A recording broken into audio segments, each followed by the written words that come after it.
Welcome to another episode of Conversations with Jim Penman, and today we're going to be talking about South Korea, because South Korea is cited a lot in your new book, which will be out soon, The Birth Rate Crisis. So let's just go over a few of them, what they're trying in South Korea, and see what you think about that.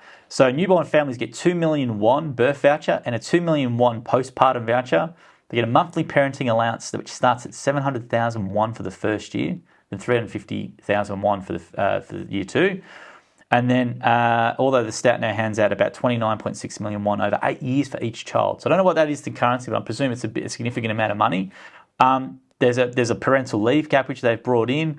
Employers can also claim a subsidy when they need to hire a replacement worker. The youth fleet program also offers low-rate mortgages and more public rentals for young couples.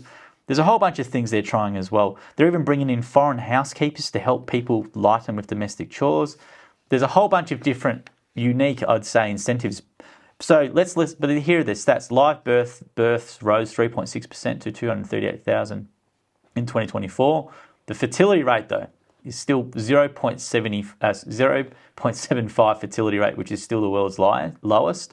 The government is targeting 1.0 by 2030, which is still far below the replacement rate of 2.1. In saying that, marriages have jumped 14.9% in 2024, helping the small rebound. But what would you sort of say about that? Those sort of figures. It's going to fail. Going to fail. It'll to actually 2.1 children per woman is replacement level. Yeah. They're now about 0.7, as you say.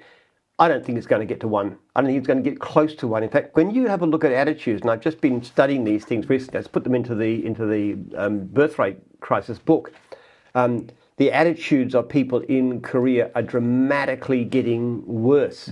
There's less and less people now, even compared with a couple of decades ago, less people are happy with marriage. Take views like, is a married man happier or a married woman happier than one who is single? The actual, even just in the past couple of decades, the proportion of people saying that they are has gone down. And that people are saying just the same, just happy to be single, has gone up dramatically. That's men and women. If you had a look at the attitudes towards children, is it better to have children? Is that a part of a marriage? Even just in the past couple of decades, you see that's changing. People are less and less likely to think that children are necessary for marriage. It's going in totally the wrong direction. And the interesting thing is the young are affected most of all. And we see this all over. So the South Korean situation, I can say it's not going to go up 0.7, it's going to go down. And there's nothing fundamental that the Korean government can do about it directly, because none of these bribes will work, because the problem is not money, it's character, it's priorities. And as long as people's priorities are against marriage and against children, you're never going to have the cover. The only solution is neuroscience. We've sort of talked about this in previous episodes, but with a country which is very advanced like South Korea, and they're obviously spending a fortune on this sort of stuff, why haven't they come to look at stuff that you're doing? Because they're totally misunderstanding what's going on. Yeah. You ask people why they don't have children, and they always focus on money. And people believe them. They say, yes, that's why it is, therefore give them more money. But it doesn't work. Because it's not money, it's priorities. If you're the kind of person, and it's not a fundamental thing, it's not something that you can change from the propaganda. You can't, it's a basic change in character that's driven by a whole lot of changes in society, including prosperity in itself, that's causing a change in character, that's causing people to prioritize family and children less. So unless you can change the character, you can't solve the problem. And no amount of money. I think they did a figuring once that said that if you gave people enough money, they would actually have more children. But it's in the region of like $1 million US per child to get one extra child. Completely, utterly impossible. And I don't even know if that would work. And yeah, it's an interesting country, South Korea as well. The very high tech, very high paced. The kids, they have those classes which they send them to like 10 o'clock at night, 11 o'clock at night. It's a very, very full on culture as well. But I think that's part of the problem, actually, in those countries. Right. In South Korea.